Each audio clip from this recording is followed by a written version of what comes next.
sjálfan var þá langaði mig að komast inn á Ólympíuleika og gera betur heldur en síðast. Þú byrjar að vinna fyrir þinn eigin draum, eitthvað sem virkilega glæðir þig, þá losnar óheimju orka. Við vorum náttúrulega farin að vera hrædd við okkur, því við vorum það grimmir og vorum með það sjálfstraust að vera í botni. Ég tel það að við okkur hafi tekist það að búa til óheimju sterka liðsheild. Það sem var bara, verður að segjast, engin veikur hlekkur. Ég held að við höfum unnið okkur inn ákveðið respekt á þessum leikum. Einhvern veginn þá hefur þetta verið svona, við höfum náð þessu marki að sleppa því að vera þetta svona surprise-liðið og setja bara íslenskan handbolta á stall, það sem hann á að vera.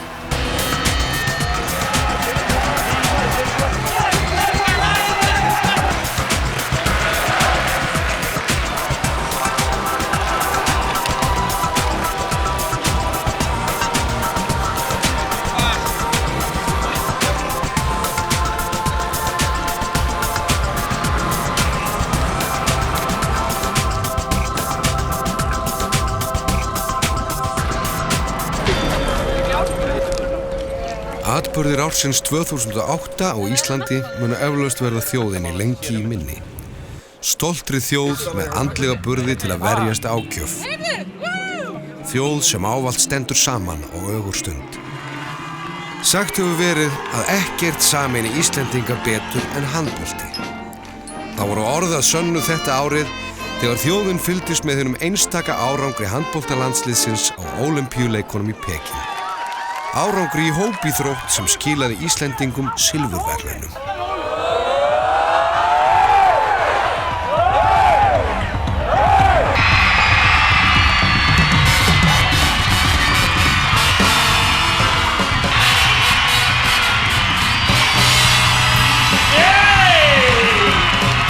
Maðurinn kann að dansa!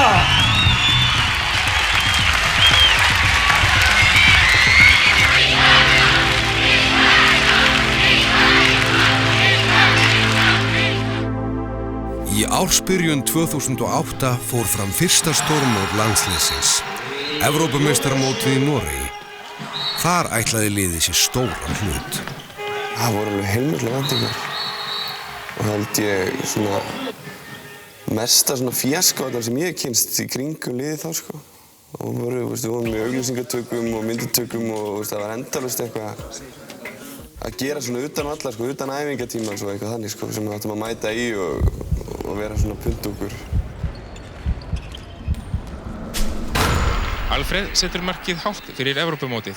Það er nú tiltölulega auðvelt að setja markmið fyrir þessa keppni vegna þess að við erum að keppa eitt Ólympíusæti, umspil Ólympíusæti réttara sagt. Landsliðið var búið að gera stóra væntingar og við ættum séns á að ná árangri og spila kannski til veluna.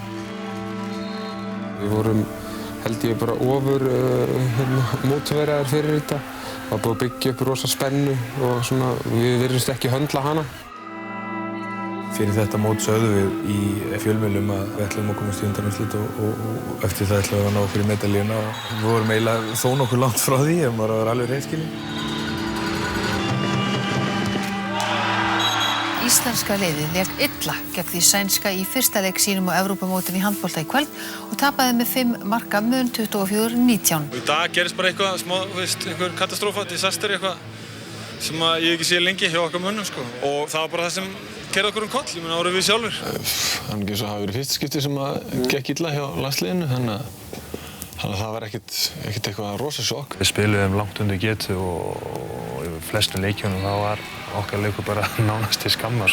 Óli meiðist, ég er nánast bara í vélina á leiðin út og verður til þess að missir af allavega einum ekki 2 leikjum minnum ég hafi verið. Við erum bara þannig að við getum ekkert mist mjög marga leikjumenn út á sama tíma. Við getum kannski ráðið við 1 eða tæplega 2 en verðum með 3, 4, 5 í stór vandræðum er allt og mikið. En vorum bara kannski alltaf margir sem ekki voru í toppformi og ekki hitta góða keppni eins og kannski oft er í þessu handbolta. Ég held ég að við kasta oftar snjóboltum í bíla heldur en bolta í markið. Þannig að kannski ég ætti bara að skipta mér út af eða eitthvað, ég veit það ekki. Þegar maður fer í svona stórmót og ætlar sér stóra hluti og það gengur ekki neitt, það er náttúrulega svona pínu áfall. Jú, vonbrigði og maður er svo fúll og súr og allt þetta, en boltinn heldur áfram á lífið og lífið er nú meira en handbolti líka. Það var leiðilegt að meiðast, leiðilegt að missa úr 3 leiki og síðan bara gekk þetta ekki. En á móti kom svona ákveðin gleði í lokin með það að tryggja sér inn í kvalið. Það er mjög mikið vonbrigði hvernig mótið í Noregi gekk. Það ánægjulegasta við samt sem áður að við skildum komast að vera samt í því þeim mögulega að komast í umspilið inn. Slakt mót í Noregi, það þýddi ekkert að við værum ömurlegir handbolta og myndum ekki komast á Ólympíuleikana, alls ekki sko. Íslenska landsliðið í handbolta tapaði fyrir Spánverjum á Evrópumótinu í handbolta í dag og úr leik. Alfreð Gíslason tilkynnti afsögn sína eftir leikinn. Þetta gengur ekki til lengdar og ég vildi bara hvorki gera mér né fjölskyldu minni þetta áfram. Ég sagði Einari framkvæmdastjóra á sín náttúrulega löngu fyrir EM að það var á hreinu að ég þekki þessa keppni og var í búið vegna þess að það er bara alltaf mikið að vera með landslið og deildarlið í þýsku búndeslíguna. Án þjálfara var landsliðið nánast sem höfuðlaus her. Það verður svona svolítið skemmtilegt ferli, það vill enginn taka við okkur. Ákveðni þjálfari var búið að taka við þessu, þeir ákvaða að sleppa því. Í dag afþakkaði Geir Sveinsson boð handknattleiks forystunnar að taka starfið að sér. Ég var mína fjölskyldu, ég fara svolítið í aðrar áttir, kom inn í gang með mína eigin hluti og annað. Við ætlum að taka góðan tíma í þetta og við erum að vinna þetta í raun og veru hérna hjá okkur en ekki fjölmiðlunum og það er það sem að við óskum bara eftir að fáum frið til þess. Það verður haldinn blaðamannafundur þegar þjálfari verður ráðinn. Umfjöllun var ekkert beint í ákvæði fyrir handboltann. Ég reyndi að talaði við nokkra aðila og eitthvað svona og spurði hvort þeir væru heitir. En ég hef aldrei haft neinn úrslita áhrif með það. Það er að poppa upp innlend og erlend nöfn. Er eitthvað til í þessu? Hvaðan kemur þetta? Þessi nöfn sem hafa komið upp, það er alveg hægt að segja það að þau eru á borðinu og þau eru skoðað út frá því.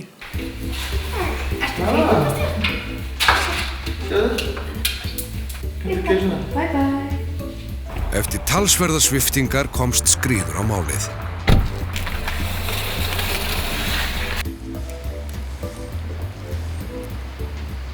Ég var ekkert á þessum þjálfaramarkaði og var bara upptekinn í minni vinnu hjá Kaupþingi og var bara mjög sáttur. Ég hef stundum verið spurður að því hvort að mér hafi ekki þótt þetta að vera erfitt að vera eitthvað 4., 5. valkostur. Það bara skipti mig engu máli. Ég var alls ekki að hugsa þetta og þess vegna var það ekki neitt að trufla mig. Hann var að vinna hjá Kaupþingi á þessu tíma og var komin í mikla útrás í sínu starfi þar og það var svona að tekið eitt símtal og aðeins tékkað á honum. Við vissum það alveg hversu sterkan þjálfari vorum að fá með Guðmundi og í raun og veru miklu minni áhætta heldur en með hinum 3 sem við verðum að ræða við.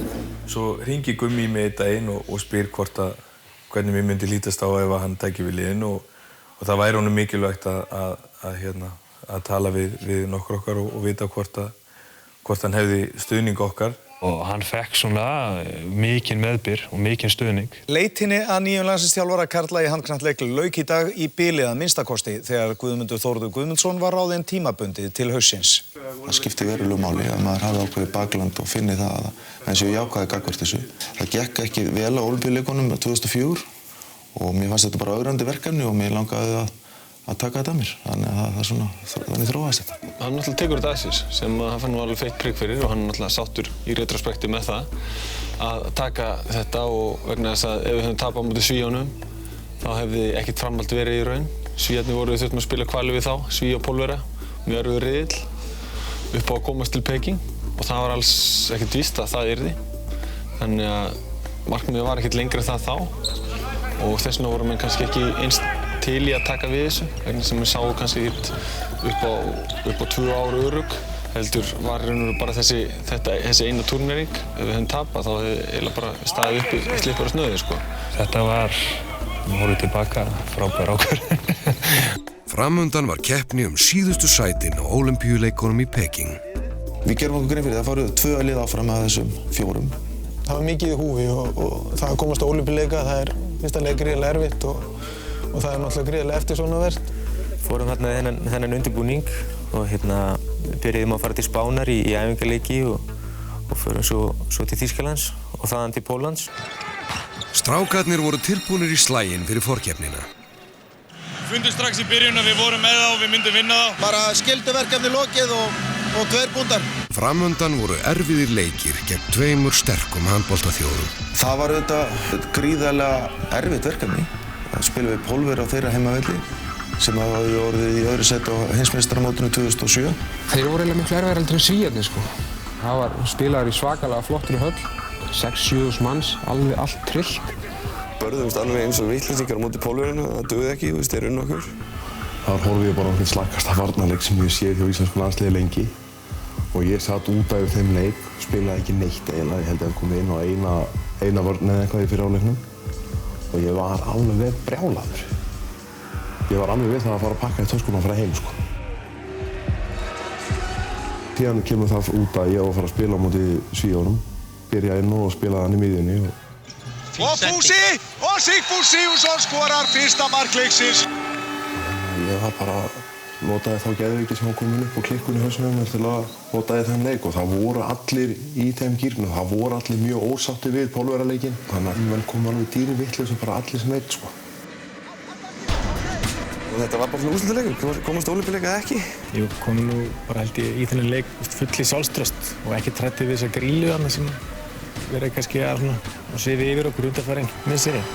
Ég hef ekki tapað oft fyrir Svíum, en auðvitað þekkti ég náttúrulega Svíagrilluna bara því að vera polli og fylgjast með handbolta, þannig að Svíagrilluna var kannski bundin við einhverja, ég segi í dag, gamla kalla, svipa gamla Óli Stef bara. Þú varst náttúrulega aðeins kannski hræddari við markmennina og eitthvað sem þú voru aldrei gert áður, erstu auðvitað aðeins hræddari að mun ekki gerast. Eitthvað sem heit Svíagrilla, hún var allavega ekki til í Pólandi.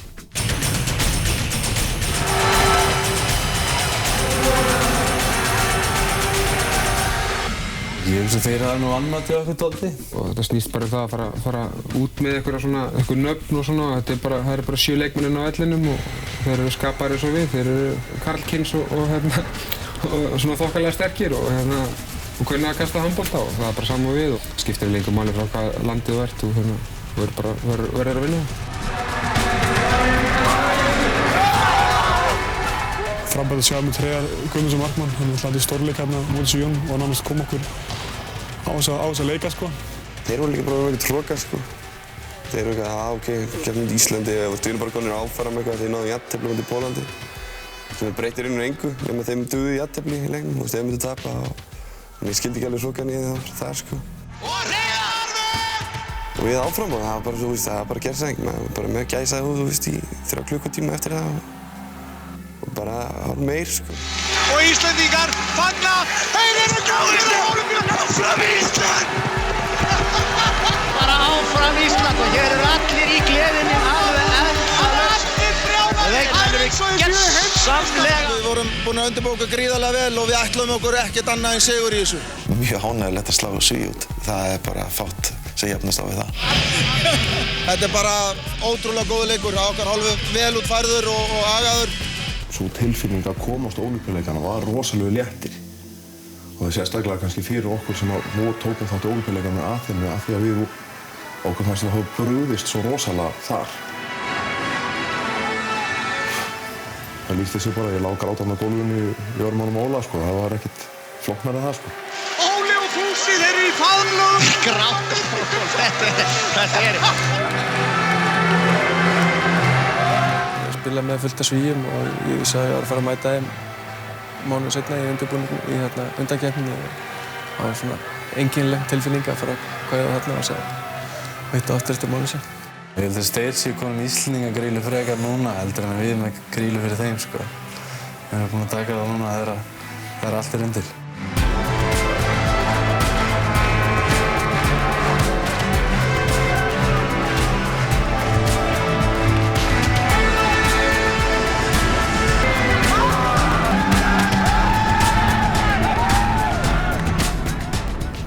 Það var bara ævintýri. Menn voru náttúrulega að tryggja sér Ólympíuleika og flestir fyrstu Ólympíuleika. Við erum náttúrulega fagna og bara hátt uppi eftir leikinn og svo líða nokkrir dagar þangað til að fara til Makedóníu. Eftir að hafa náð í gegn á Ólympíuleikunum stórkostlegt fyrir okkur og þá er svona ákveðið spennufall og við förum aftur til Magdeburg og erum þar í viku áður en við förum síðan til Makedóníu. Þá erum við búin að vera heiman í tæpar 3 vikur. Og svona eftir að hyggja þetta þá kannski hefði verið skynsamlegri hjá okkur að fara heim til Íslands í millitíðinni en það er alltaf öll að segja þetta eftir á. Menn voru ennþá kannski svolítið í skýjunum yfir að vera komnir á Ólympíuleikana. Við vorum virkilega að reyna að gíra okkur upp og undirbúningurinn hjá þjálfurunum var góður en einhvern veginn var bara hugurinn kannski kominn annað eða neistinn svona slöknaður í smá tíma. Og menn bara, hátt uppi, spennufall, eftir þetta. Og við vorum bara virkuð svona hálftómir í leiknum og mútið Makedóníu fyrir leiknum. Við sjálfum sér kannski ekki óeðlilegt að tapa þar, en mestarlega 4-5 mörk, sko. Útreiðin í leiknum gegn Makedóníumönnum reyndust mikil vonbrigði. Eini möguleikin var að leggja allan lófa við leikinn heima á Íslandi. Það klárt að til þess að vinna með 9 marka mun, þá þurfum við að taka áhættu, það alveg ljóst. Þeir eru mjög grófir og þarna úti, þannig að þeir eiga eitthvað inni hjá bæði mér og öðrum sko og hvernig sem þetta fer þá miskusti fá þeir að kenna á því sko og þetta er bara stríð og 60 mínútna stríð, þetta er svona nútíma stríð, þannig að það er ágætt að hafa bara í formi íþróttaleikja. Hendin er löngu komin upp, eru það grínast, hann skorar 30-24, Makedónar tryggja sér sæti á HM. Náðum að vinna með 6 mörkum og vorum svona nálægt í tímabili að hafa þetta af en því miður þá hafðist það ekki og áttum ekki góðan dag þarna. Það er bara svona, stundum er þetta svoleiðis. Sér alltaf núna á HM eru búin að sýna það Makedóníumenn að þeir eru sýndu þeir ekki gefin.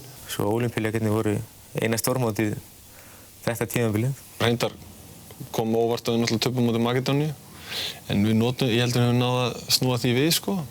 Things turn out the best for the people that make the best out of the way things turn out, sem maður segir. Þannig að við vorum náttúrulega í sjokki en settum strax niður, bara strax eftir leikinn og þá voru bara sett skýr markmið. Strax inn í klefa eftir seinni Makedóníuleikinn þá settum okkur markmið að ætla að ná medalju í Ólympíuleikunum. Ákváðum að deila því ekki með öðrum, fleirum heldur en voru í liðinu.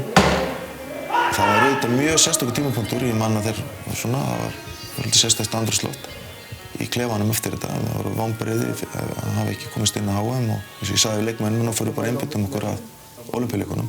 Og ég held eftir á að hyggja að þetta hafi gert menn enn einbeittari í því að standa sig á Ólympíuleikunum. Ég talaði við hann og spurði hvort það væri ekki möguleiki að við fengjum aðeins nokkra auka daga. Við þyrftum einfaldlega á því að halda því að það var í rauninni allt á suðupunkti hjá okkur á æfingunum fyrir Makedóníuleikina. Menn voru orðnir mjög svona pirraðir og eftir langt tímabil. Í síðustu vikunni þá var alveg tvist-þrisvar sem það mátti ekki miklu muna að það logaði allt í slagsmálum bara á æfingu. Óli, það eru reglur í þessu. Þið dæmdu markina þegar ég stoppaði miðuna. Hann spurði okkur hvernig við að byrja. Þetta hafa verið að segja reglur. Það var þarna stutt frí en samt kannski lengur heldur en einhver önnur lið gerðu og það var kannski með vilja gert að Gumma, það vildi að menn kæmu þá ferskir inn í þegar þessi almenn undirbúningur byrjaði. Fengum bara prógram, bara eins gott að myndi mæta í formi, bara eftir 3 vikur og hver einasti leikmaður hafði bara tekið það bara nokkuð alvarlega. Það var bara eiginlega einhverja þrælabúðir sem hann sendi okkur hérna á okkur maili, hann hvatti okkur með það fyrir augum og við varum að fara í frí Gummi og síðan daginn eftir þrjum að ná mann einhverju æfingaprógrammi og það fór allt í vaskinn hjá mann, all plönin. Og þannig að þeir æfðu allir á mismunandi hátt, menn eru frá því að vera kringum 20 og alveg upp í 35, þannig að menn verða við þekkja allir skrokkísinn og vita hvernig þetta gengur en ég held að enginn farið eftir.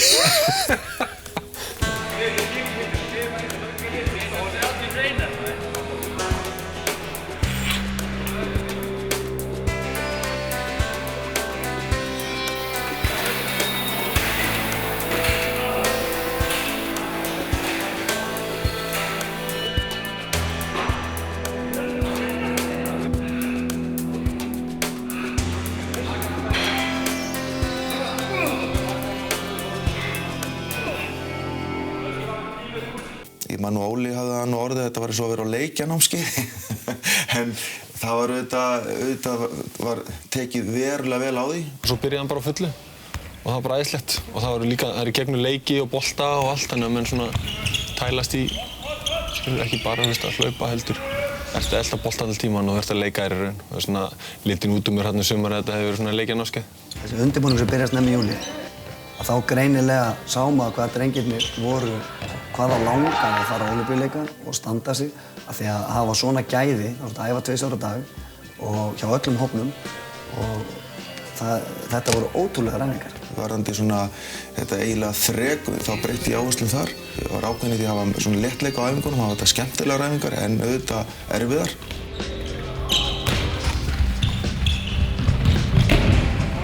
Núna var tekið bara annar tóll í þetta og það var bara strax byrjaði handbolta.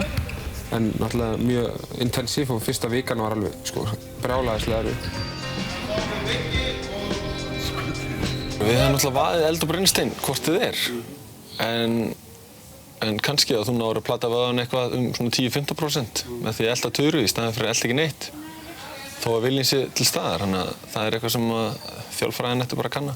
Keppnisskapið knýr þá áfram, jafnvel á æfingum. Við byggum okkur til eigið kerfi sem að svona Óli er verndari og mörgæsinn, Snorri, hann sá að skrá það niður. Það var ekki bara ég, þú veist, við byrjuðum á því reyndar að planta upp alls konar svona plakatum og dóti og vorum svona túrsandi og með alls konar svona element inn í klefanum hjá okkur sem er mjög skemmtilegt. Það hefur oft verið í liðum og er til dæmis hérna úti þá svona sektarsjóður, ef ég kemur seint þá þarftu að borga eitthvað pening og ef það fær 2 mínútur fyrir gjaft þá þarftu að borga pening og svona.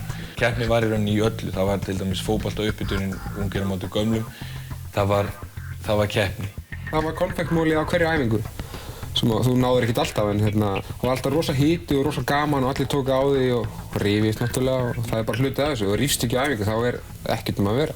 Þetta hjálpaði líka við að gera gæði æfingana enn betra og síðan voru drengirnir bara frábærir í þessu og einbeittir allan tíma. Þegar maður mætti einu svo seint þá var múrleik í þessari keppni. Það var velun, það var 5.000 skall keppt sem var settur í pott. Síðan í lokin þá vann einn, stóð einn upp sem sigurvegari með flestu plúsana eftir það og það var Guðjón Valur. Ég ætla ekki að fara að hella sjálfum mér í einhverju svoleiðis, það kemur ekkert í greina. Og síðan eftir því sem hann nær dró þá náttúrulega fór að aukast áherslan á taktík og svona meiri alvarlegheit og svona stafsetningar og tæmingar og allt þetta. Það voru skemmtilegt, við vorum eiginlega bara á Íslandi, við viljum það. Mér finnst það að vera bara forréttindi og þetta bara kúplar mann gjörsamlega frá þessu atvinnumannaumhverfi. Að komast heim, geta æft hérna heima, kringum fjölskyldu og vini og það er svona öðruvísi stemning yfir því. Ég var náttúrulega með nýfædda dóttur og ég var einhvern veginn að réttlæta það að fara í þessar 3-4 vikur í burtu. Ég æfði bara eins og skepna og undirbjó mig líka andlega af því ég ætlaði ekki að fara í Kína og gera eitthvað skandal. Ég ætlaði að vera í Kína til að standa mig og muna virkilega eftir þessum tíma af því maður var að fórna miklu fyrir að upplifa þetta og ég var frábæru konu sem bara studdi mig alla leiðina og það er ekkert sjálfsagt að fá að hoppa upp í flugvél og fara yfir nokkuð tímabelti og vera þar í 4 vikur burtu frá fjölskyldu og 2 mánaða dóttur en hún studdi mig alla leiðina og nánast hendi mér út dyrnar þegar ég átti að fara. Það var svona tókstrita hjá mig sko, mér fannst ég verið að gera eitthvað rangt en þegar þú hefur svona bakland þá er það bara peppir þetta mann upp og gerir mann bara ennþá tilbúin í verkefni. Nær dró Pekingförinni jókst spennan. Það er alltaf bara hörku barátta að komast í lið og það var bara 15 manna hópur sem fór út til Peking. Þannig að ég held að það var ekkert rosalega margir sem voru mjög öruggir og myndi fara. En að maður lagði þessu náttúrulega allan fram og gerði allt sem maður gat til þess að heilla Guðmund. Bara það er samkeppni í landsliðinu og maður þarf alltaf að vera á tánum. Varðandi valið á liðinu, ég fór á aðra leiðir núna heldur en ég hef farið áður. Ég lét algjörlega ráða ferðinni frammistöðu leikmannina raunverulega í undirbúningi og rétt fyrir leikana. Ekki kannski hlutir eins og reynsla eða það að menn höfðu verið þarna áður og skilurðu og kannski þriðja atriði sem að ég tek inn í myndina er raunverulega hvernig eru þeir myndaðir þessa einingu, myndaðir hópinn. Það var þarna auðvitað ákveðin kjarni innan liðsins þar sem að þeir menn voru öruggir, búin að vera í liðinu kannski í 10 ári eða jafnvel lengur. Og svo voru kannski, ég veit ekki, 4, 5, 6 sæti sem voru svona óráðin og einmitt þessi föstu menn innan liðsins þeir töluðu það er sjaldan, ég hef aldrei verið eftir svona stíft og menn að gefa þessi 120% í allar æfingar. Núna í varandi valið þá voru menn meiddir sem að ég gat ekki tekið inn í hópinn. Ég gerði mér alveg grein fyrir því að ef ég yrði ekki í toppstandi þá yrði ég náttúrulega látið sitja eftir sem að náttúrulega er ekkert nema skynsamlegt að gera. Ég tognaði í maga þannig að 2 vikum fyrir mót og annars var ég búinn að taka þátt í undirbúningnum fram að því og ég var bara, hefði ekki verið orðið nógu góður fyrir Ólympíuleikana þannig að svo ákvörðun það tekin að ég myndi fara til míns félagsklúbbs og reyna að ná mér að meðstofna þar. Ég náttúrulega hefði viljað vera með þarna strákunum, það ekki spurning sko, en ég satt heima í stofun alveg brjálaður og fagnaði og grét eins og villisíkur sko. Og í rauninni það ég sem að fylla upp skarðið hjá honum og kem inn svona bakteramegin inn í þetta í rauninni. Síðan bara tók ég ákvörðun eins og markmennina. Ég raunverulega valdi að skilja eftir reynslu mikinn markmann og taka yngri markmann sem hafði minni reynslu en hafði kannski staðið sér betur í undirbúningnum. Guðmundur Guðmundsson, landsliðsþjálfari, var nú rétt fyrir fréttir að tilkynna landsliðshóp sinn sem fer á Ólympíuleikana í Peking. Athygli vekur að Birkir Ívar Guðmundsson markvörður ekki valinn en Björgvin Páll Gústavsson og Hreiðar Guðmundsson verða markverðir. Þetta eitthvað mikilvægasta ákvörðun sem þjálfari tekur. Hún snýst það að velja rétta liðið. Og auðvitað sagði ég mína skoðun og aðrir í kring en álagið gríðarlegt af þjálfarann að þurfa að gera þetta og ég held að ef þetta hefði ekki tekist að Björgvin markvarslan hefði verið léleg þá hefði Guðmundur líklega verið tekinn á beinið hérna heima að skilja eftir svona reynslumikinn og góða markvörð. En hann þarf að tefla djarft, hann þarf að fylgja í samvisku. Maður er búinn að hafa hóp leikmanna sem búinn að leggja hart að sér og þurfa síðan að skilja eftir 3, 4 eða 5 eftir og taka frá þeim drauminn um Ólympíuleikana. Það er erfitt. Einhvern veginn var blandan og þróaðist eða átt að vera alveg frábær. Frá, getum við sagt, 15. manni eða hreinlega þeim sem voru líka og voru ekki valdir. Og svo eins og segir frá 15. manni sem var Bjarni Friðsson og svo þessum 14 leikmönnum. Við vorum bara boðaðir þarna æfingu á mánudeginum og þá voru bara þessi 15 leikmenn sem myndu fara til Peking. Ég vissi ekkert hvað þetta 15. sæti bæri í skutt, skilur. Ég vissi ekkert, þeir eiginlega ekki heldur, sko. Mitt verkefni var bara að vera klár, skilur. Ég tek því bara það sem ég fæ og gerir mitt best í því, skilur. Ég ekkert eitthvað að velta mér upp úr einhverju öðru. Guðmundur hringdi í þá menn sem komist ekki áfram. Svo mætti maður hérna á æfingu og eftir stóðu 14 + 1. Þannig að þá var maður svona átt að sjá því að draumurinn var að verða veruleika.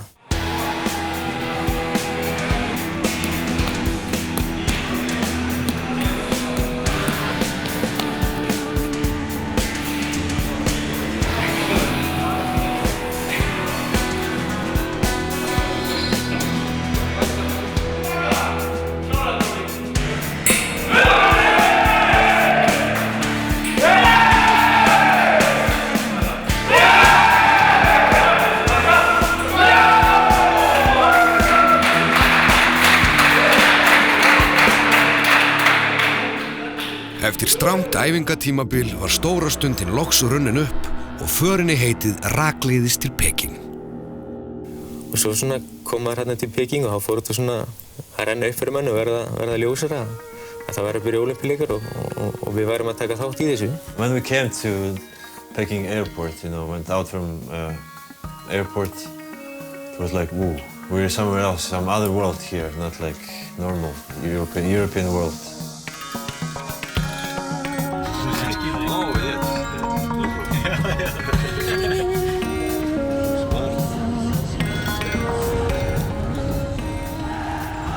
Ég hef komið áður til Kína og þar af leiðandi fannst mér þetta pínulítið gerviginn að koma þarna. Ég held að Kínverjarnir hafi passað rosalega vel upp á það að einfaldlega leyfa okkur bara að sjá það sem þeir vildu að við sæjum.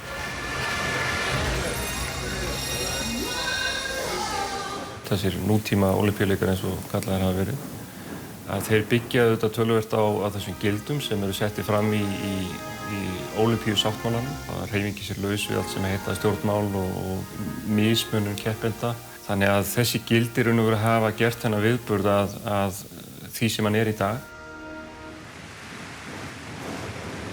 Ólympíuleikarnir í Peking voru náttúrulega kannski stærstir, flottastir, bestir eins og gjarnan. Það þarf alltaf að toppa. Þannig að maður vissulega mjög spenntur.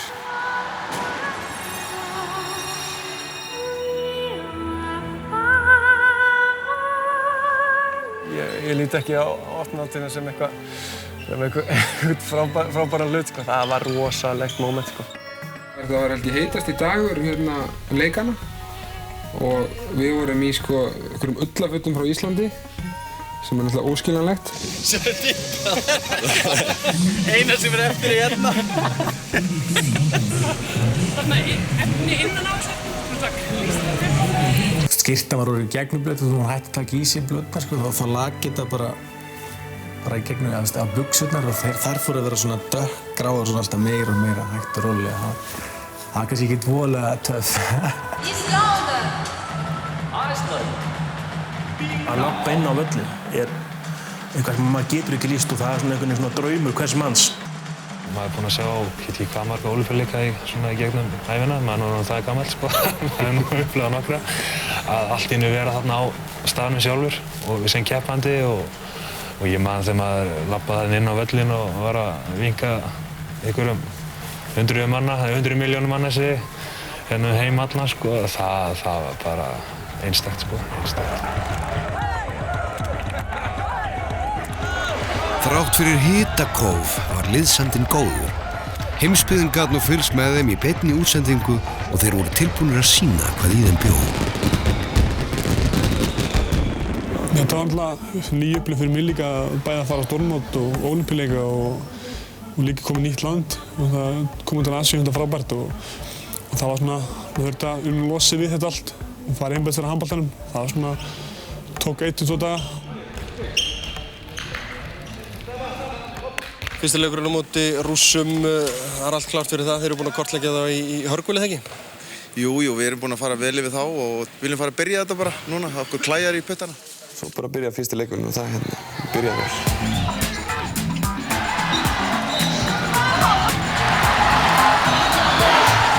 Eftir að hafa sigrað rússneska björninn styrktist andlega þrekið.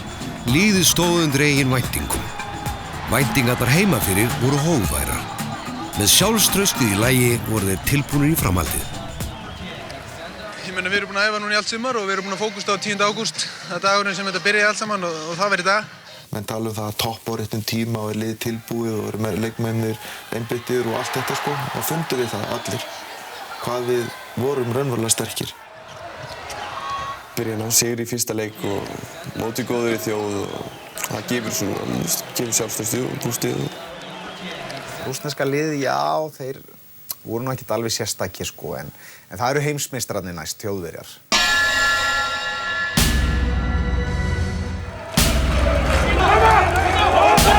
Ekki bara á ferðinni núna og upp í loft og skorar, já. Ólafur Stefánsson. Við vorum búin að kortleggja á mjög vel. Fórum við hvert einasta atriði þar sem þeir eru að spila sínar klippingar eða leikaferðir. Og okkur tókst að brjóta það og baka aftur. Andorf í loft upp og hann bara, já, Runningur, hann lendi bara á íslensku vörninni, ekkert brot og Arnón ætlar að nú að gera, já, fyrir sjálfur alla leið og skorar þarna og opnaðist þýska vörnin eins og Rauðahafi fyrir Móse. Og svo bara kemur þessi kraftur, þessi vítaskraftur upp í okkur og það bara hrístum með. Og Alexander í gegnu horninu og Alexander skorar! Það er alltaf sætt að vinna Þjóðverja. Það var bara alltaf gaman að vinna. First, it was like not exactly my dream to get medal, you know. But as soon as we won the first game, you know, played very good, very well, and the second game, and then everybody realized that we are not just some team here to play with, you know. We're a team who can win at least one medal, you know. Það var ekkert að stoppa við og hugsa að nú er það komið, sko. Það var bara að hamra stálið með það heitt og bara búið til beittasta sverðið úr stálinu, sko. Eftir að vinna fyrst Rússa og svo Þjóðverja, það gaf liðinu alveg rosalega mikið sjálfstraust.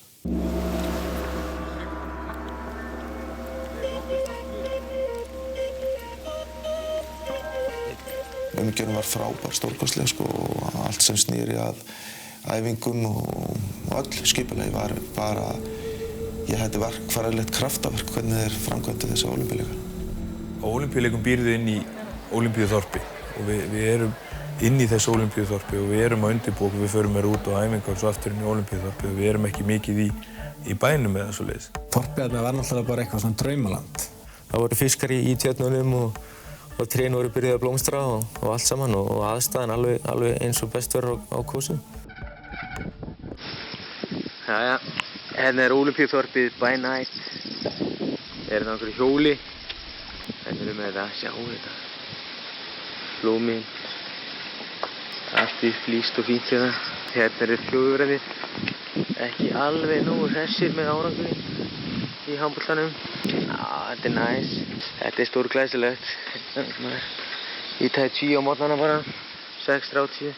Það er aðstæðilega að þú getur farið í matartjaldið eða matarbúðina hvernig sem vilt og fá þér að borða hvort sem það eru 3 nótti eða 6 morgun og geta að fara að lyfta sjálfur þegar þú vilt og allar aðstæður, bæningaðstæður og allt er bara endur tipp-topp.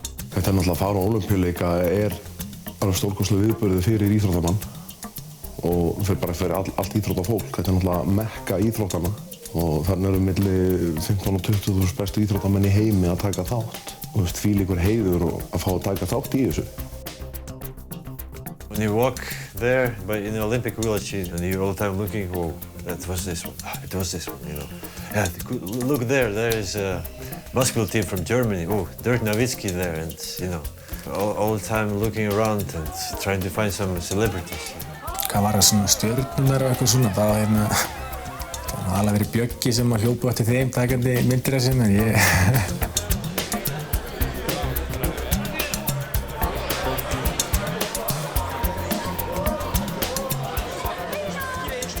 Með því að sjá þessi íþróttamenn þá gerir maður sér grein fyrir hvaða stað maður var kominn. Því hérna voru náttúrulega allir bestu íþróttamenn heims og það ákveðin svona líka, það ákveðin viðurkenning að fá að vera í kringum þessa menn og þá gerir grein fyrir hvar þú staddur. Einu sinni þá var ég á bekknum hjá Pétri sjúkraþjálfara og allir strákarnir eða margir hverjir ennþá inni að horfa á sjónvarpið. Svo heyri ég eitthvað svona riskinga frammi og ég fyrir á nærbjörnsunum að kíkja fram og þá mætir maður bara NBA-liðinu bandaríska körfuboltalandsliðinu.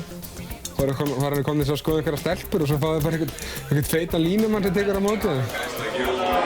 Já, ég er eiginlega bara orðlaus. Það er svo mikið svona andstæður sko, fimmleika stelpurnar, það er litlar, 1,30 eða eitthvað á móti. Kemur einhverjar blagstelpur sko, sem eru hærri en ég, 2 og 2 eða eitthvað sko. Allt sem er í gangi þarna snýst að ná árangri og að þrífast í þessu umhverfi er náttúrulega bara hvetjandi.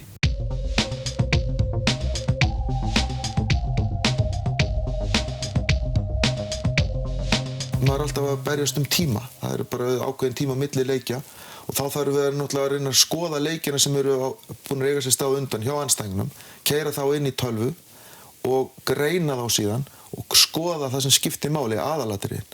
Og það er það sem við erum búin að ná til í ákveðinni færni í og ég er með frábæra menn með mér sem að hjálpa til við það að finna þessi aðalatrið og svo ræðum við þetta fram og tilbaka og síðan fundum við leikmannum og það sem farið yfir þetta aftur og svo aftur haldinn fundur og við erum óvenju mikið þetta Ólympíuleikunum.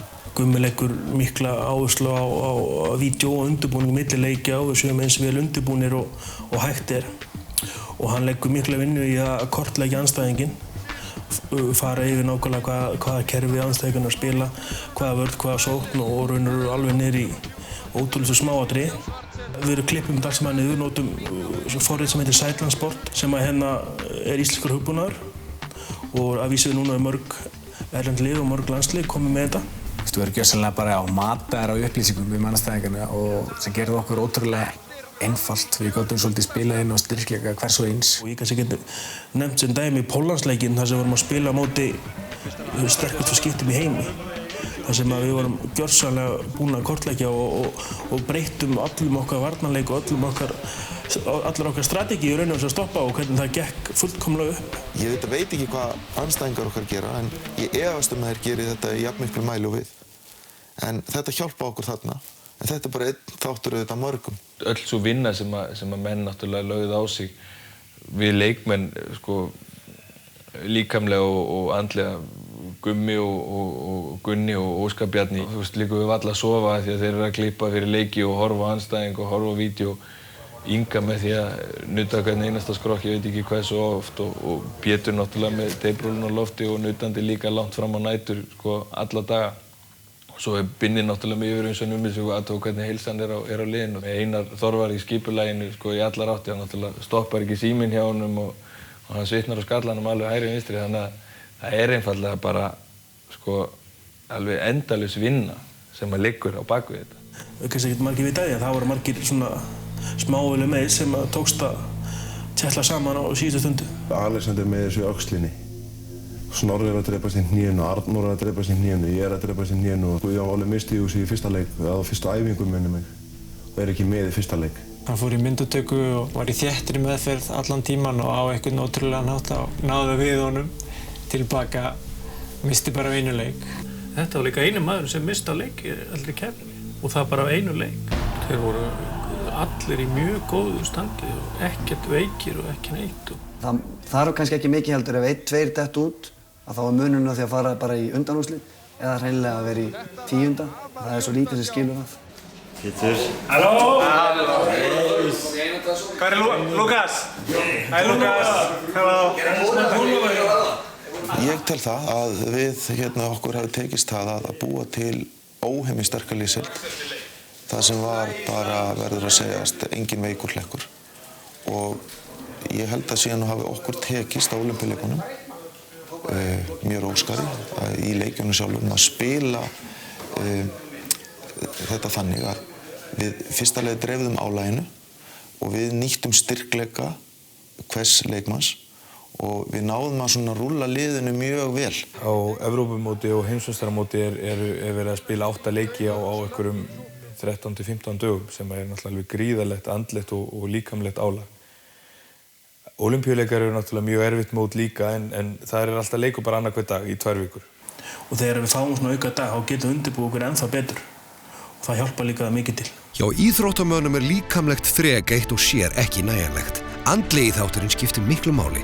Áður við fórum í rútuna og fórum í leikina þá voru sýnd svona smá pep-vídeó sem að Gunnar var duglegur við að búa til og fekk svona aðstoð hérna og þaðan. Það voru algjör snilldarhugmynd frá þjálfaranum.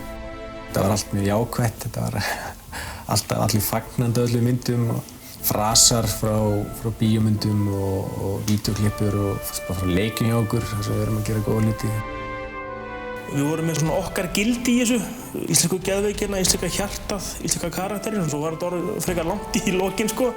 Þú hlustar kannski að þitt lag eða þú ferð í sama sokkinn og borða sama morgunmatinn, það var bara að fá vídeóið var orðið partur af þessu. Hver skipti maður fikk bara gæsahúðina og bara, veist, ok, wow. Svona síðustu leikjunum þá var þetta orðið svolítið persónulegt. Þá voru leikmenn búin að vera hérna, hvað er að segja, 3 vikur cirka og hinum á netinu frá fjölskyldinni. It came a picture of our families and our kids, you know, in the video, you know, like a slideshow.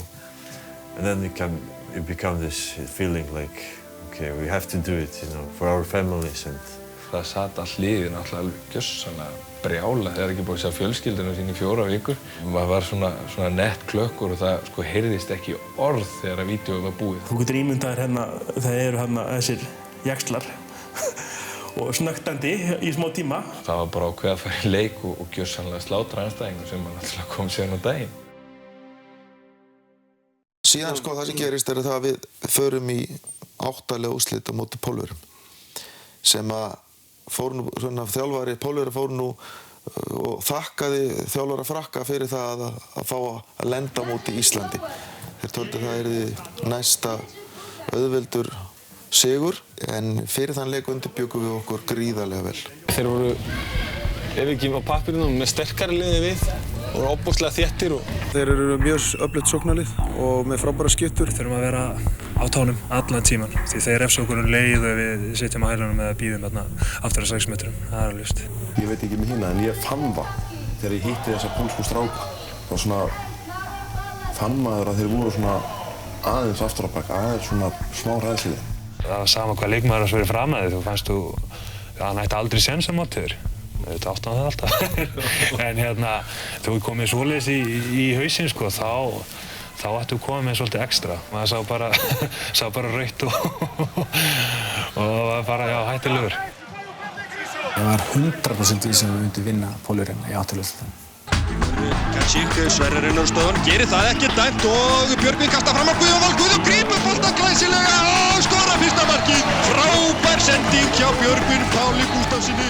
En síðan þegar við fórum að spila leikjum og þeir fundu það að það var erfitt að eiga við okkur, þá fann ég það auðvitað og sá það að þeim leið ekki vel. Það var gjörsamlega alltaf suðupunkt í hópnum sko, svona eiginlega svona eiginlega alveg á mörkum þess að vera að fara yfir rétt, héldum okkur rétt yfir línuna. Svo verðum að reyna að koma hann og síðan koma að ná yfirtölu niður í hornið. Við tökum hérna 9 hægri núna. Svo, náttúrulega, bara vorum við með leikinn allan tímann eiginlega.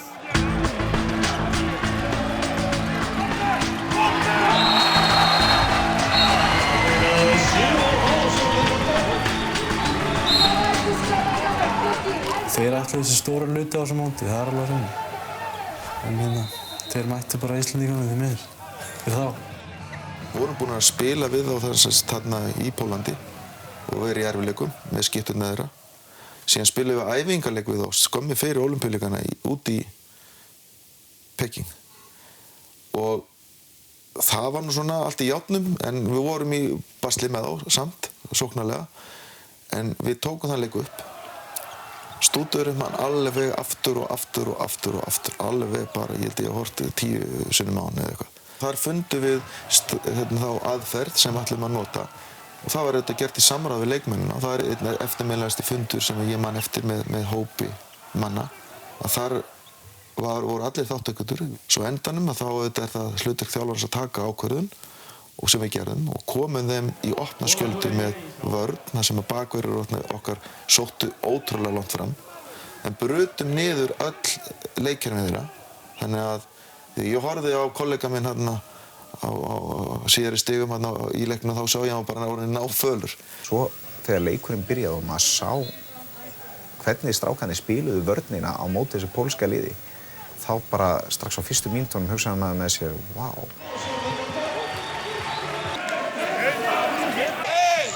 Missan Alexander nær honum og Alexander brunnar áfram og Alexander skorar!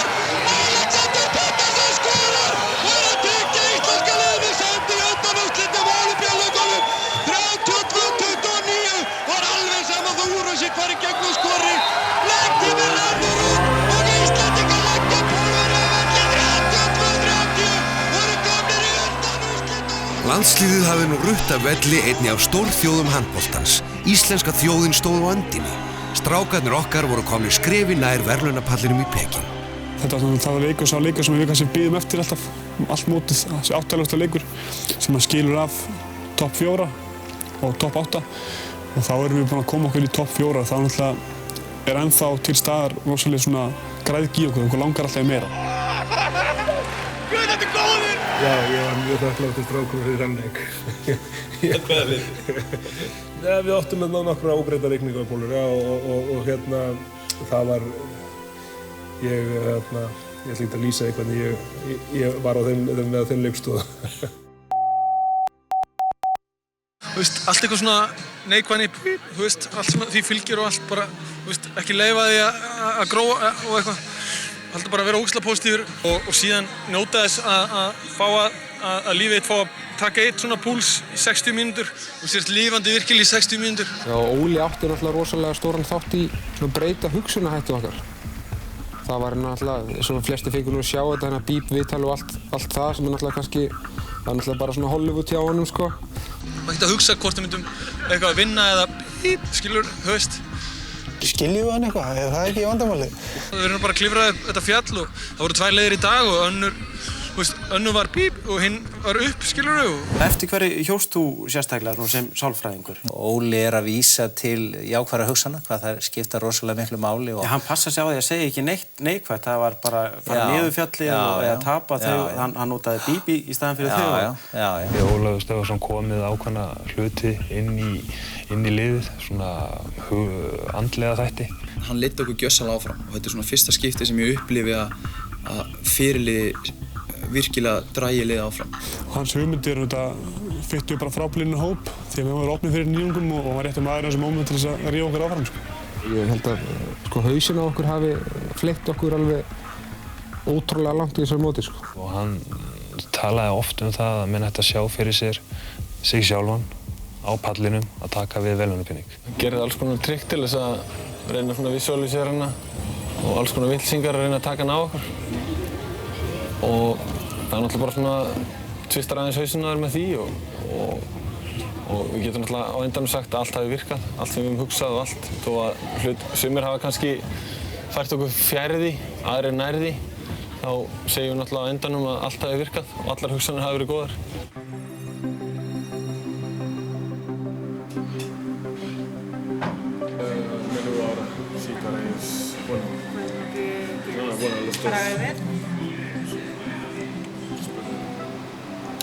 Mejillones, á þýsku er þetta kallað þetta snulli. Þú getur farið nokkrar leiðir að því að vera góður í íþróttum. Þú getur örugglega komist í gegnum það orðið topp íþróttamaður og allan tíman verið bara 100% í þinni íþrótt, gert það sem þjálfari segir og allt það og æft, skilur, en þegar þú byrjar að sameina þennan þátt líka, það er að segja bara heimspekið eða einhver svona yfirsýn ákveðna auðmýtt fyrir bara þessu stóra sem er allt í kringu þig og bara fólki sem er líka að reyna eitthvað og er á sömu leið og þú eða bara manneskur yfir höfuð, þá fer það að taka allt inn í reikninginn og ég held að það sé hverju manni hollt. Þess vegna held ég að skaði engan að þó að sé íþróttamaður að lesa bókmenntir eða átta sig á lífinu og káinn í sálfræði sérstaklega sem er náttúrulega mjög stór þáttur í íþróttum og allt það og káinn í listir og nýta það rými sem að í raun og veru íþróttamennska gefur. Þú þarft að hvíla líkamann og hvar þá er betra heldur en að nota hugan á meðan, sko. Allur þessi andlegi þáttur sem er kannski oftast vanrættur eða var en allir íþróttamenn sem að hafa einhverjum árangri náð ganga þessu sem vísum hlut, sko. Hann var að prófa nýja hluti, láta okkur hugsa jákvætt. Hann var að láta okkur til dæmis ímynda okkur að við værum komnir með medaljuna, við værum að halda í hana. Bara spurðu okkur bara, lokið augunum strákar, allir með lokið augun, sko. Finniði medaljuna, skilur, í pínulitlu rými og allir bara já, skilur, já, við erum að fara að halda þessu, við erum að fara hana og við erum að fara að berjast fyrir þessu til síðasta leiks. Og við eigum möguleika á því að skrifa nöfn okkar í sögubækunar. Bara do a history. Ég fæ bara svona gæsa á þegar ég segi því frá þessu, sko, að þetta er svona, ég fæ svona flashback. Þú fljótlega fórst svona að loka augunum svona á kvöldinu og svona að sjá fyrir þér. Þetta gæti orðið nú ansi skemmtilegt og ekki síður fyrir bara að landa þjóð. Ég fann þetta, sko. Ég fann einhverja medalíu, ég vissi ekki hvort hún var gull, silfur eða brons, en það var eitthvað sem ég fann. Svo er það Spánverjuleikurinn þar sem við vorum í fyrsta skipti að stíga yfir þröskuld sem okkur hefði ekki tekist að stíga yfir áður eða komast yfir áður. Og það var að vinna til verðlauna. Við vorum að spila, held ég, 5 æfingarleiki við Spánverja allt sumarið og Pastor, þjálfari, Spánvar og Gummi voru kannski ekkert bestu vinir, aðeins búin að lenda saman. Gummi var búin að tauta allan tímann hvað hann vildi að mæta Spánverjum í keppninni því hann var svona, við vorum að tapa fyrir held ég 4 sinnum af þessum 5 skiptum og hann svona sat aðeins í honum og svo loksins kom tækifærið í undan úrslitum. Þeir eru stórir og þungir og ekki ósvipaði fúsa, við erum búin að æfa okkur dálítið á honum núna í dag. Eina sem var frábrugðið dreginn deginum í dag var að Forseti kom í heimsókn til okkar og það var kannski eina sem braut þetta upp. Við fengum alveg frið frá öllu svona hluti sem getur truflað okkur og svona gátum svona ráðið svona nokkuð sjálfur hvernig við fórum að þessu og í raun og veru í Evrópukeppni og heimsmeistarakeppni þar eru fjölmiðlarnir mjög nær. Í fyrsta lagi voru fjölmiðlar náttúrulega máttu þeir ekki ræða við okkur nema rétt eftir æfingar eða þá strax eftir leiki.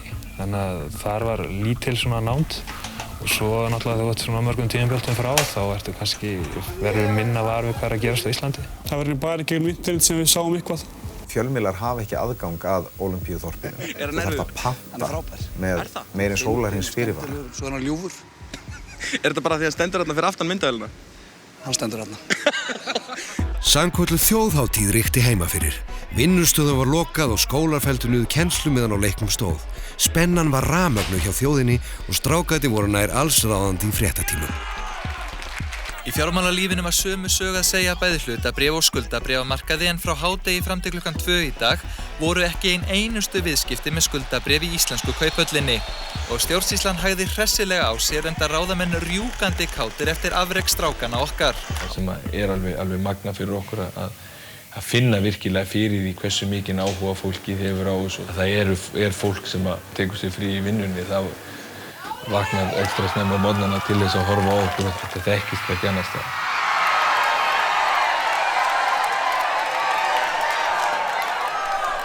Það held ég líka við sama hvaða lið hefði mætt okkur í undanúrslitum, við höfum unnið þá.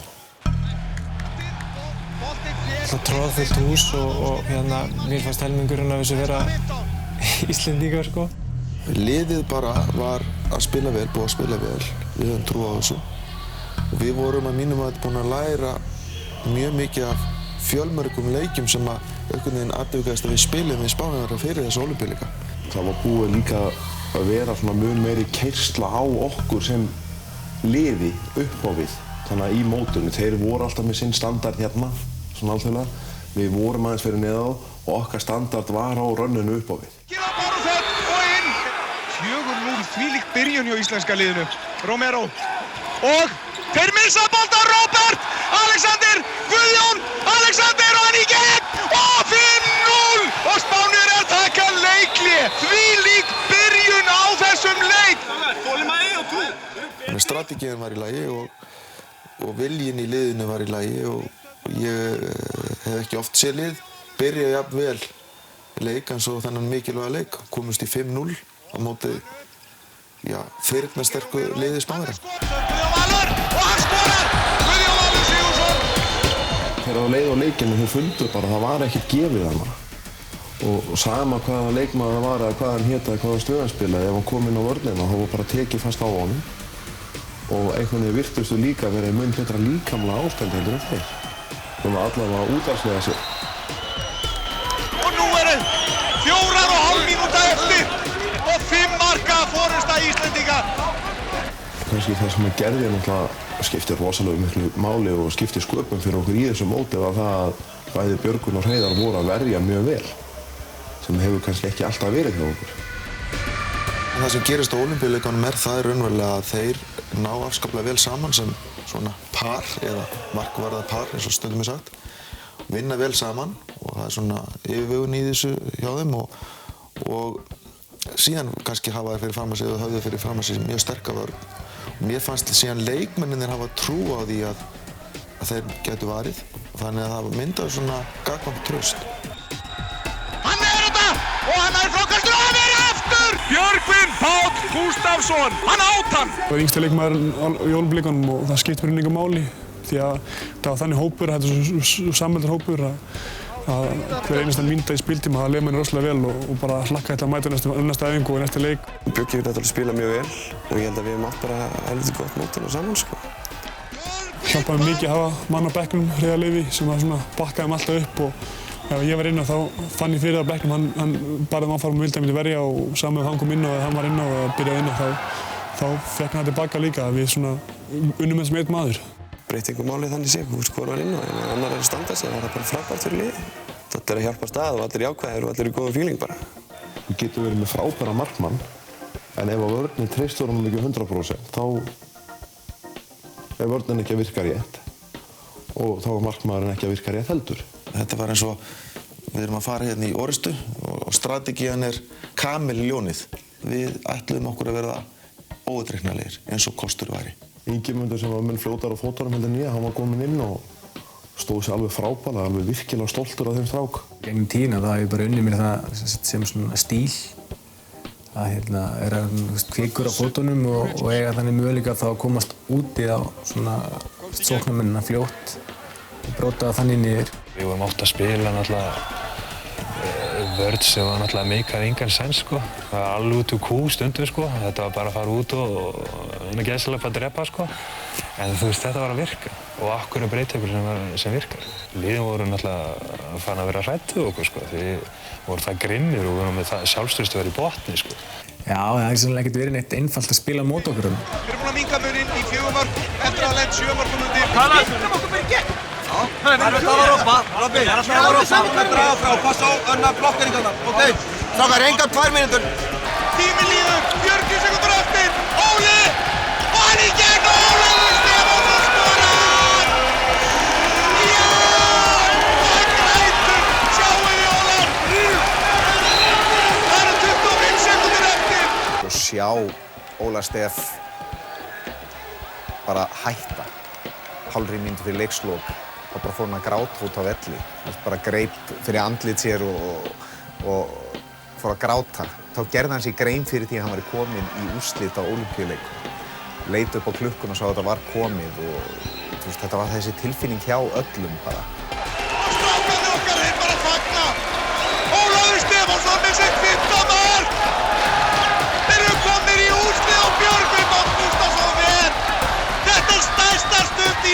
í íþróttasögu, ég fullyrði það, og Logi Geirsson Bárður þar, Guðjón Valur nær framkastinu og Bárður þeirra skiptir ekki máli. Tíminn liðinn, Íslendingar eru komnir í úrslit á Ólympíuleikunum. Mér er orðsvant, aldrei svant. Íslendingar spila til úrslita. Allt í einu voru við konur í úrslit sko. Hann sá bara Óla og Fúsa alla gráta þarna og það var bara, ég gerði mér ekki grein fyrir því hvað þetta væri orðið mikið sko.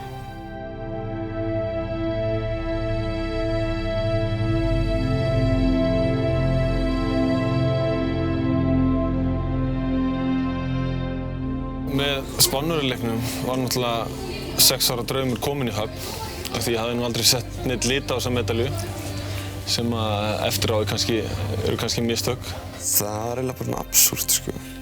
Og bara, veist, ok, úrslit á Ólympíuleikum, þetta er eitthvað... Við vorum búin að ímynda okkur að sjá þetta og sem bara gerðist þetta. Ég þurfti að klípa mig nokkur sinnum í hendina og bíða eftir að ég var að bíða eftir að vakna. Já, ég veit ekki hvernig að lýsa, maður fór í svona eitthvað, eins og Óli segir, ég fór í eitthvað són. Það er ofboðsleg gleði og léttir, spennufall. Eftir margra vikna þrotlausa vinnu andvökunætur þá vorum við búin að ná markmiðinu að vera búin að vinna til silfurverðlauna. Þannig að ég leiði alveg stórkostlega vel en var mjög þreyttur eftir þetta. En ég hef nú séð einhverja myndir þarna og mér líst nú ekki á hvernig ég leit út þarna, svona allavega þegar maður sér þetta í sjónvarpinu eftir á.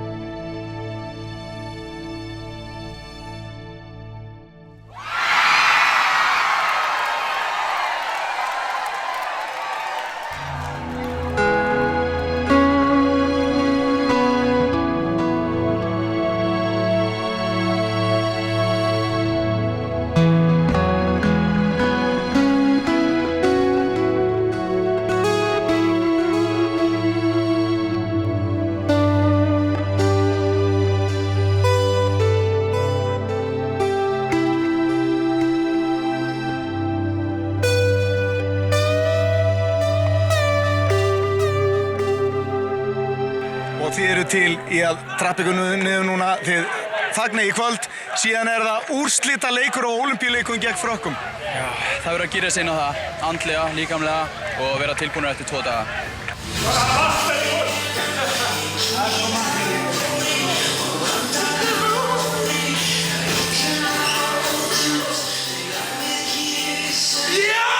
Í fyrsta sinn í sögu landsins hafði það gerst að íslenskir hópíþróttamenn áttu gullverðlaun í vændum á Ólympíuleikum. Hvern óraði fyrir því þegar af stað var farið? Það var sem draumurinn var í orðin að veruleika. Leikur eftir! Vatnajökull bráðnaði yfir Spánverja segir í umfjöllun TV2 leikinn í gær og handboltalandsliðið prýðir forsíðu stórblaðsins New York Times enda þykir fréttnæmt að jafn fámenn þjóð nái svo langt í hópíþrótt. Það vakti náttúrulega ofboðslega athygli útlendinga einmitt þetta að lið frá svona lítilli þjóð skildi komast svona langt. Að menn litu á okkur svona sem öskubusku ævintýri. Vi lader Adolf Erlingsson fra Islands TV. Tíminn er liðinn, Íslendingar eru komnir í úrslit. Og að lýsa þessum leik var náttúrulega bara hápunkturinn á starfsferlinum. Ísland er ekki lítið land, það er stórasta land í heiminum. Það er kannski það sem að til dæmis Bandaríkjamenn áttuðu sig ekki á er að við Íslendingar álítum okkur besta í handbolta. Maður fann maður þarna nokkra kynver á leiðinni og kisti það og það tók tíma að fara niður á jörðina. Kvöldi á föstudeginum þá voru leikmenn kallaðir inn í fundarherbyggi. Þá byrjaði að ræða það að við værum nú ekki sáttir og vildum meira. Og það væri einn leikur eftir og það væri náttúrulega bara draumaleikur. Málið snýst það strákar að auðveldasta í heimi væri núna að drifta bara hérna og fara bara að lesa blöðin og fara í ykkur viðtöl og allt þetta sko. Það er auðveldari. Það að halda núna fókus og hugsa bara það sem við ætlum að gera, vinna áfram í okkar hlutum, fara yfir sóknarleikinn og varnarleikinn og allt þetta okkur undirbúa okkur, það getur fært okkur Ólympíugull. það var auðvitað allt annars konar undirbúningur og allt annað sem að fer í gegnum huga leikmannina. Við vorum ekki lengur með allt undir. Síðasta æfing íslensku strákana fyrir leikinn Ólympíugullið var í dag og þeir eru allir í toppformi, sagði aðstoðarþjálfarinn. Fjöldasamkomur verða víða land og var verið að undirbúa þær í dag. Hvað segirðu? Hvernig líður þér svona fyrir leikinn? Það þarf nú alltaf að spyrja að því hvernig mér líður því ég er náttúrulega bara alveg, ég er að fara að taugum í það. Spila úrslitaleik á Ólympíuleikum og þannig að það er svona glæsilegt að segja þetta. Íslenska landsliðið stóð frammi fyrir því að spila síðustu athöfn Ólympíuleikana 2008 í Peking. Ég held að þetta verið náð hátt í milljarð sem var að horfa á þessa síðustu útsendingu. Til þess að vinna Frakka þá þurfti nánast allt að ganga upp hjá okkur. Við þurftum að eiga frábæran leik og þeir kannski slakan dag. Þeir voru eiginlega fókuseraðasta liðið af öllum, fyrir utan kannski okkur. Maður sá það varla vera á labbinu eða neitt sko. Þeir voru bara inn á herbergjunum og fóru allir út fyrir þorpið sko, eins og reynda við. Þeir voru með geysilega leikrænt lið og voru búin að ganga í gegnum þetta með þennan tiltekna mannskap oft áður. Og mínu mati þá einfaldlega voru þeir betri en við, allavega í þessum tiltekna leik. Við komum mjög einbeittir í þennan leik og undirbjugum okkur alveg eins og fyrir alla aðra leiki. En ég veit það ekki, kannski vorum við vorum ekki saddir en þú veist að hugafærið kannski breytist aðeins því þú ert búinn að tryggja þér eitthvað, þú ert með eitthvað í hendi. Ég held reynda bara að Frakkarnir hafi verið númeru stórir sko. Hann var þeim alltaf alveg eins og berserkur hérna. Hann var bara eins og múrveikur. Mér fannst eins og menn ætluðu sig kannski of mikið til að byrja með í leiknum. Í stað þess að komast í 3 marka fórustu eins og við höfum möguleika á fljótlega í leiknum, þá gefum við þeim tækifæri til þess að jafna leikinn og komast yfir. Og þar með vorum við konir í mjög erfiða stöðu á móti þeim. Við vorum bara betri. Við bara erum að tapa fyrir besta liði heimi á þessum tímapunkti, alveg bóttið. Það er náttúrulega algjör vonbrigði að tapa þessu leik. Það er aldrei hægt að skaða neitt af því að maður var einu leik frá að fá gullverðlaun á Ólympíuleikunum. Vantaði svo lítið til að klára þetta, klára gullið.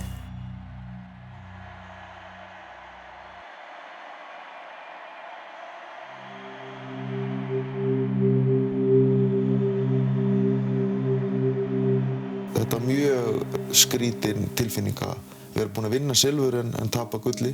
Það var erfið stund. En auðvitað þurftum við fljótlega bara að gera þetta, horfa á þetta í heild sinni og vera raunsæðir á þetta.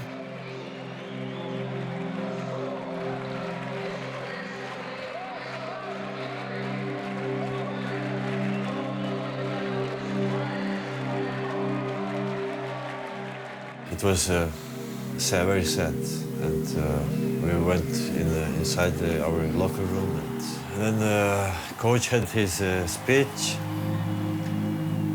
and he was talking with tears in his eyes, you know, like, okay guys, we lost it, but we made a great job, and we arrived, you know, final, we got silver medal, and after that, you know, everybody like could breathe normally and hug each other and say, okay guys, we're silver medalists, and it's not so bad, you know. Menn voru virkilega sárir og átti erfitt með að kyngja þessu en svo erum alltaf bara reikin út á gang og það er bara að fara verðlaunaafhendingun á Ólympíuleikunum og þú getur ekkert verið að hunsa hana og... Ég held að líka fólk hefur ekkert verið ánægt með okkur held ég þá. Við erum bara með skeifuna á palli og það náðu þetta langt sko. Þá kemur að okkar mönnum og heyriði, já, þeir fagna því, þeir eru kátir strákarnir. Það var svolítið sérstakt að fá silfrið. Maður svona eiginlega varð að vera glaður, en maður var samt rosalega fúll af að tapa. Þetta er með skringileg tilfinning að koma úr tapleik og taka í medalíu sem er stærsta medalía sem að íslenska landsliðið hefur unnið.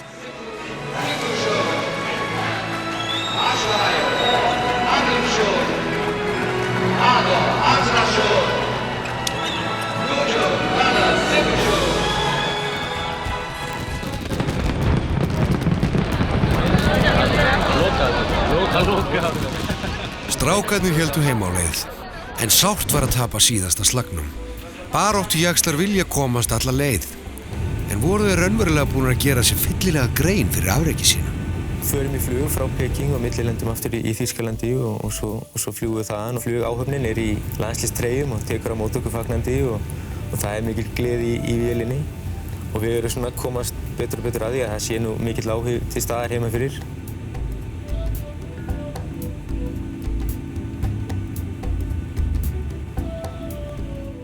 Það var nú ekkert sérstakt veður, það var svona hálfgerð súldrigning og hálfkalt og við heldum að þetta yrði vonlaust sko, að það myndi enginn vera til staðar þegar við kemum.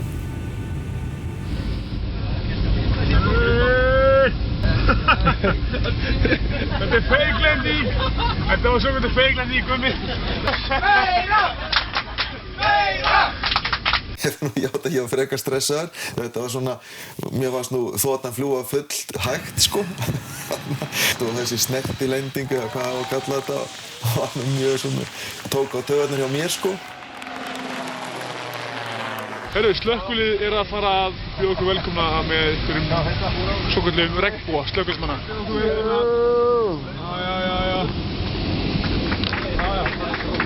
Við erum svona að sprauta á okkur. Þetta er mútið regnboga. Gekk svona alltaf að séum þetta gott í bili, sjáum þetta. Mosó.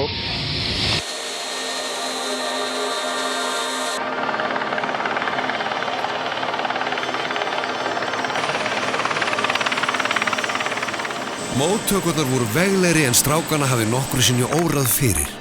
Þjóðin kom til að sýna þeim þakklæti sitt og heiðra afreksmenn. Liðið sem hafði skrifað sig rækilega inn í söguna.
Svo keyrum við niður á Skólavörðuholt og því nær sem að Skólavörðuholtinni dregur þá sjáum við bara fleiri bíla lagt upp á umferðareyjur og fleira fólk á gangi.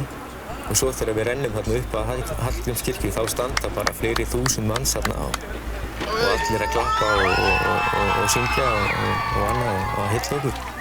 Það var stórkostlegt. Strákarnir höfðu ekki einungis fært þjóðinni sigur á alþjóðavettvangi. Heldur höfðu þeir skrifað nýjan kafla í sögu lands og þjóðar. Eitt er víst að hetjudáð strákanna okkar verður aldrei af okkur tekin. Styrkur þeirra og afrek verður hvatning til frekari dáða í framtíðinni.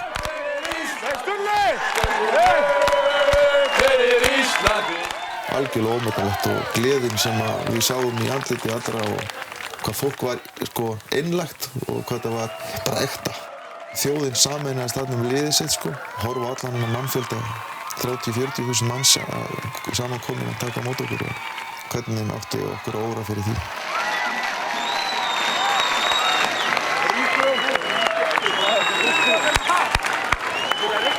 Sjá hatturinn skila sig núna í hrísgrjónunum. Ég vissi það, ég bjóst við því.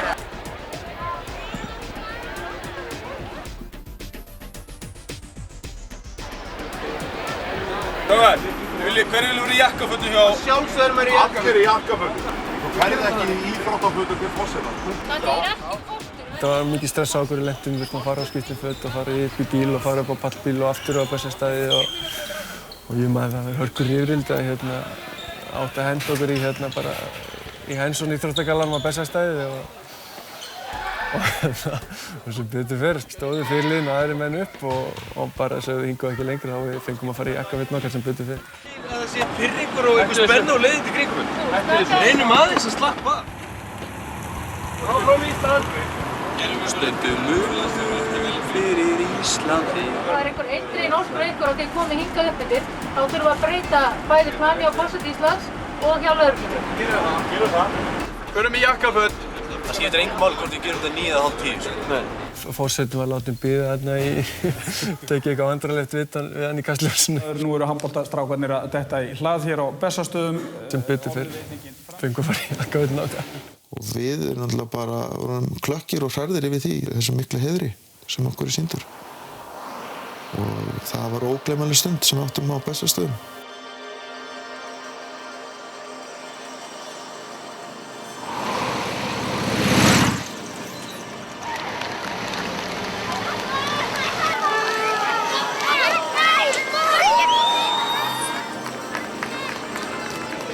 Það var náttúrulega æðislegt að koma á Bessastöðu og fá fólk orðina hjá herra Ólafi. Forsetinn sagði orðuveitingu aðferð þjóðarinnar til að sýna þakklæti og íþróttaafrekið væri hið mesta í sögu Íslendinga. En líka mesta íþróttaafrek lítillar þjóðar í heims sögu íþróttana.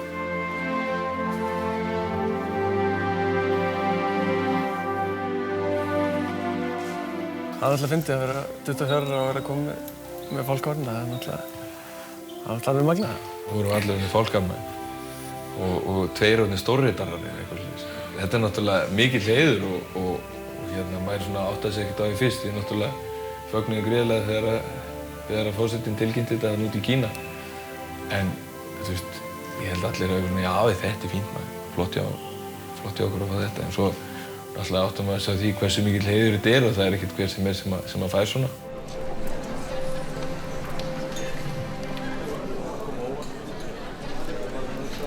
Það er náttúrulega líka rosalega að sjá, þú veist, áhugann hjá fjölmiðlum líka heima. Þetta er bein útsending bara þarna frá öllu og fólk má segja það sem það vill vinsældir handbolta á heimsvísu eða hvað. Það er einfaldlega held ég ekkert sem að þjóðinni finnst merkilegra eða sameinar þjóðina meira eða betur heldur en íslenska landsliðið í handbolta. Það er búið að búa til nýjan málsátt. Gott silfur er gulli betra.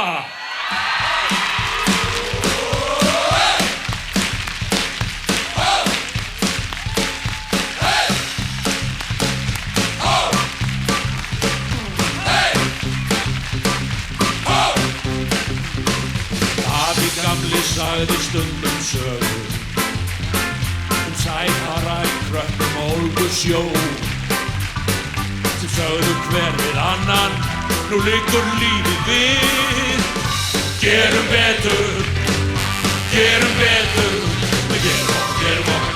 gerum okkar besta og aðeins betur það en það sem það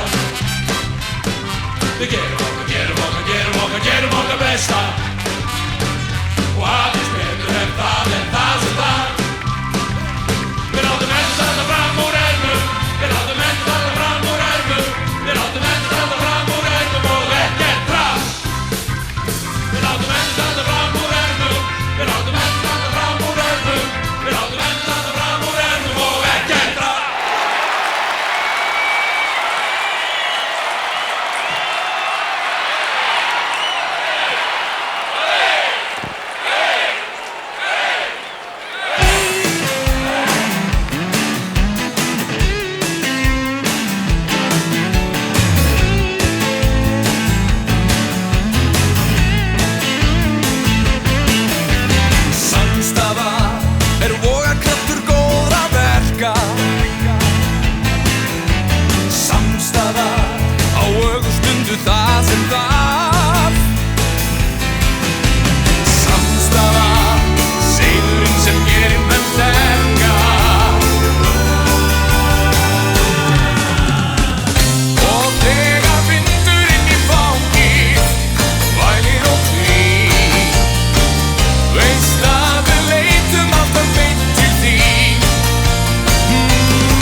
sem ég vil